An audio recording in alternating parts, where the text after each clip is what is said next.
Dans la série Alien Earth, il y a une création et une créature qui emportent tous les suffrages, affreuse, dérangeante, intrigante mais aussi fascinante.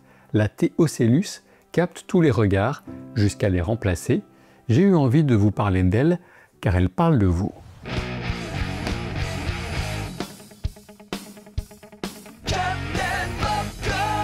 Attention, sachez que cette vidéo se destine aux téléspectateurs qui sont à jour sur la série Alien Earth.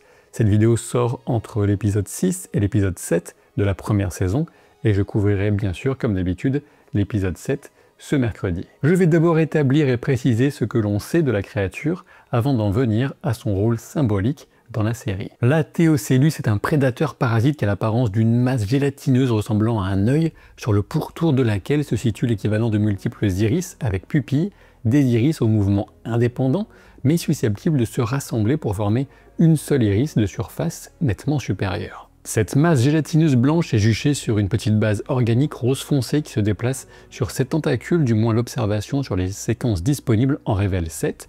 Outre la vitesse de déplacement au sol que confèrent ces appendices, les tentacules peuvent se détendre et s'allonger avec une vitesse, une précision, une portée et une force surprenantes. Le T dans Théocellus signifie Trypanoincha, l'étymologie officielle n'est jamais expliquée, mais on peut reconnaître Trypano du grec ancien percer et inchar peut-être de l'espagnol gonfler ou grossir, ce qui pourrait correspondre à la méthode de parasitisme de la créature qui perce la cavité oculaire de la cible avant d'y installer une version bombée de l'œil initial dans une tentative de camouflage à moitié convaincante. La créature, aussi répertoriée sous le label Espèce 64, fait donc partie des prédateurs extraterrestres découverts et capturés à bord du vaisseau USCSS Maginot. On sait que les missions de capture ont entraîné de nombreuses pertes au sein de l'équipage, et on peut se dire qu'il est déjà miraculeux que certains aient survécu, peut-être que les plus compétents se sont fait tuer en les récupérant. Les observations à bord complétées par les tests menés par Kirsch dans la base secrète de Prodigy confirment une capacité de résolution des problèmes approchant au minimum un niveau humain chez la Théocellus, sachant que le potentiel véritable en termes d'intelligence reste inconnu. Nous avons la certitude que la créature a pour priorité le fait d'échapper à sa captivité, et pour ce faire elle observe patiemment son environnement, l'analyse et profite de la moindre occasion qui se présente pour causer du tort à ses geôliers et générer un chaos qui pourrait être favorable à sa fuite.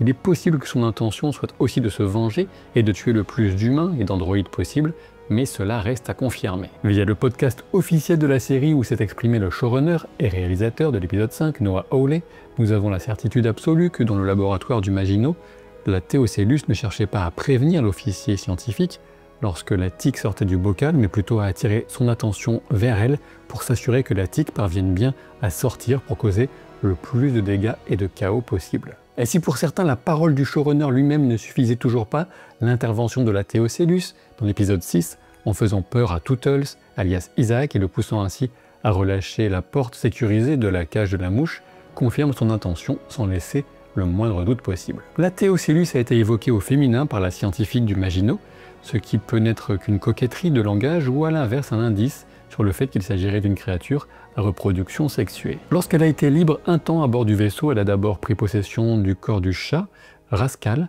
Lorsque le parasite s'installe dans l'orbite d'un hôte, il parvient dans un délai très court à connecter son corps au cerveau et à manipuler l'hôte, du moins son corps, à sa guise. Pour le moment, tout laisse supposer que la procédure tue l'hôte, du moins il ne reste qu'un cadavre quand la Théocellus le quitte. On l'a vu s'adapter uniquement à des mammifères pour l'instant, y compris un humain.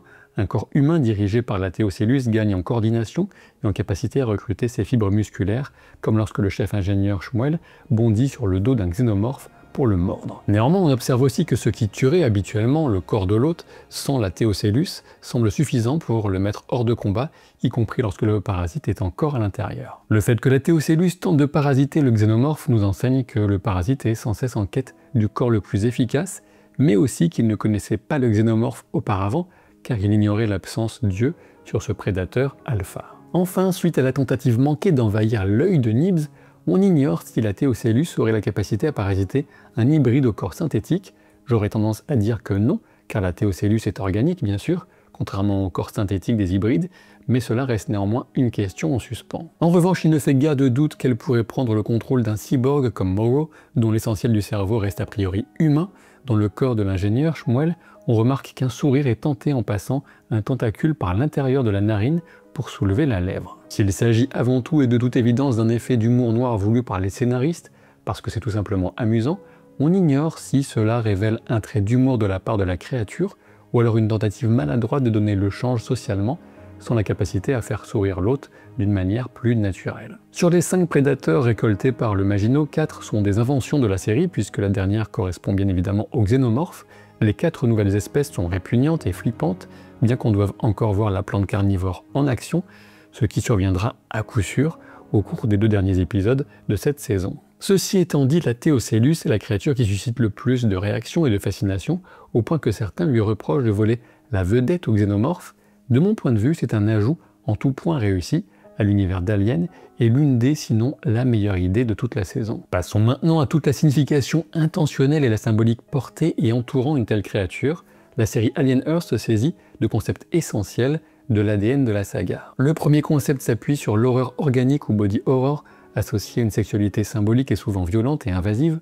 En filigrane, on trouve notamment la question du consentement et surtout de son non-respect, mais aussi de l'indépendance de décision. Le deuxième concept est celui de l'altérité. Alien signifie extraterrestre et imaginer une expérience extérieure et très différente de la nôtre, projetée dans diverses créatures, qui plus est hostile, est un élément important de l'ASF et de cette SF en particulier. Enfin, le concept d'identité qu'on oppose souvent à l'altérité vient compléter le tableau avec le questionnement classique, mais non moins passionnant, quant à ce qui définit l'humanité et ses limites éventuelles. C'est un sujet exploré très directement par l'expérience transhumaniste des hybrides dans la saison. Reste un 4e élément qui vient englober ces 3 concepts en termes d'ambiance, mais aussi en les faisant interagir et rebondir les uns sur les autres avec l'observation dans tous ses aspects, observation poussée jusqu'au voyeurisme. Vous l'aurez deviné instinctivement, de par sa forme même, la Théocellus est intimement et organiquement associée à cette notion d'observation, mais on la retrouve aussi dans les 3 autres concepts. En effet, on a l'horreur organique via son invasion oculaire associée au non-respect du consentement et de l'indépendance de son hôte, l'altérité en proposant un point de vue totalement inhumain, et enfin le questionnement quant à l'identité et l'expérience humaine, notamment quand elle en propose une parodie en parasitant un corps humain et en mimant nos attitudes. On pourrait dire que la Théocellus est presque plus adaptée à la série que le xénomorphe lui-même, qu'on associe sans problème à l'horreur organique et à l'altérité, mais un peu moins facilement à l'identité, car de base, le xénomorphe ne fait qu'utiliser le corps humain comme incubateur, et guère plus. Ceci dit, j'ai l'impression que la série a tenté de remédier à cela via la capacité de Wendy à communiquer avec un xénomorphe, ce qui pourrait participer à éloigner l'hybride de l'humanité et à embrasser la possibilité d'être définitivement autre chose. Il faudra aussi revenir sur une première dans Alien avec ce xénomorphe qui est issu d'un organe appartenant à un autre, le poumon de Joe, ce dernier ayant donc survécu à la naissance de la bête.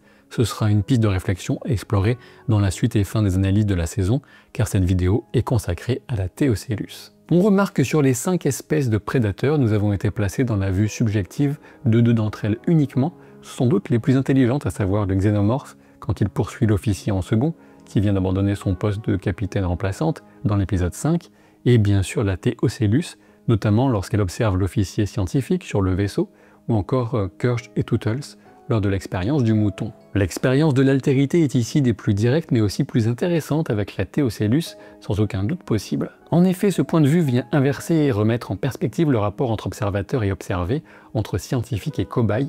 Qui est le cobaye de qui dans cette scène? Les humains et androïdes sont convaincus d'être les observateurs, mais en réalité ils sont autant soumis à l'analyse que la Théocellus. On peut même projeter un jugement moral sur la scène et se dire, en essayant d'être impartial, que le comportement monstrueux se situe davantage à l'extérieur de la cage vitrée qu'à l'intérieur. On pourrait même remarquer que cette expérience d'altérité est encore plus intéressante via la Théocellus, d'un point de vue strictement visuel, c'est le cas de le dire, puisque l'image est fragmentée quand on se place du point de vue de ce parasite, avec, on suppose, l'effet de ces différentes iris qui parfois vont se concentrer sur une image commune. Ainsi, la Théocellus est un témoin précieux de l'expérience humaine, ou perçue comme humaine d'un point de vue totalement extérieur. Rarement l'altérité a été autant explorée dans Alien. Évidemment, ce n'est pas tout, puisque nous devons nous rappeler que nous sommes dans le cadre d'une œuvre audiovisuelle. Les comportements d'observation et de voyeurisme sont partout dans la série. À bord du vaisseau, les discussions privées des membres de l'équipage sont enregistrées et regardées, et même leurs ébats amoureux sont observés par le second de Moreau. C'est une caractéristique du xénomorphe également, qui se fond dans les ombres des coursives et observe les faits et gestes de l'équipage. Cela se confirme aussi dans la capacité de Prodigy d'accéder à tout ce que les hybrides voient, ou ensuite de celle de Morrow à entendre tout ce que Slightly entend, et même à envahir sa conscience pour lui parler à tout moment. Et tout cela est mis en abîme par Kirsch qui observe et monitore ses observations et comportements invasifs, mais ce n'est pas le dernier niveau de mise en abîme, puisqu'il reste un voyeur ultime, à savoir vous, ou nous si vous préférez, les téléspectateurs. La meilleure représentation des téléspectateurs au sein de la série, c'est sans aucun doute possible la Théocellus. Elle a plusieurs yeux qui voient tout autour mais se concentrent en un seul si besoin pour un événement particulièrement intéressant ou croustillant. Elle veut voir les différents membres du personnel mourir dans des circonstances atroces au contact des autres prédateurs, exactement comme vous, et elle passe son temps à évaluer leurs actions et sans doute à les juger souvent stupides, exactement comme vous. Elle a l'instinct de vouloir prendre possession des différents personnages et de leur faire faire ce qui lui semblerait plus cohérent, comme bon nombre d'entre vous, quand vous imaginez que tel personnage aurait dû prendre telle ou telle décision. Elle se sent captive mais aussi peut-être un peu passionnée par ce qu'elle observe, correspondant aussi bien à ceux qui regardent la série sans vraiment l'apprécier qu'aux autres qui passent un bon moment. Elle n'attend qu'une chose, voir toute l'île de Prodigy sombrer dans le chaos et prendre sa revanche sur l'odieux Boy Cavalier, comme vous tous, ou du moins la plupart d'entre vous. Certains l'imaginent déjà remplacer Cavalier et diriger Prodigy à sa place, mais cela me semble totalement hors de propos. N'importe quel interlocuteur humain, ou androïde d'ailleurs, discernerait immédiatement que quelque chose cloche, et l'idée d'une Théocellus, chef d'entreprise, relève plus d'un épisode drôle et parodique de Rick et Morty que d'un futur possible dans le monde d'Alien, de mon point de vue. Puisque la Théocellus, c'est vous, je suis sûr que vous avez pour la plupart envie de la voir s'échapper et survivre pour la retrouver dans une éventuelle saison 2, ou au moins avec le loisir d'imaginer ce qu'un tel parasite pourrait faire en étant relâché dans la nature. J'espère que cette exploration de la créature que je trouve la plus passionnante dans les créations de la série vous a plu. Pour soutenir la vidéo, vous savez ce qu'il vous reste à faire, pouce en l'air, commentaire, abonnement, devenir membre de la chaîne. Et par ailleurs, je vous signale que j'ai sorti vendredi dernier un guide pour tous les films de l'automne jusqu'à Noël plus ou moins. Et il y a pas mal de choses, j'ai été étonné moi-même de la richesse de ce qui allait sortir en salle.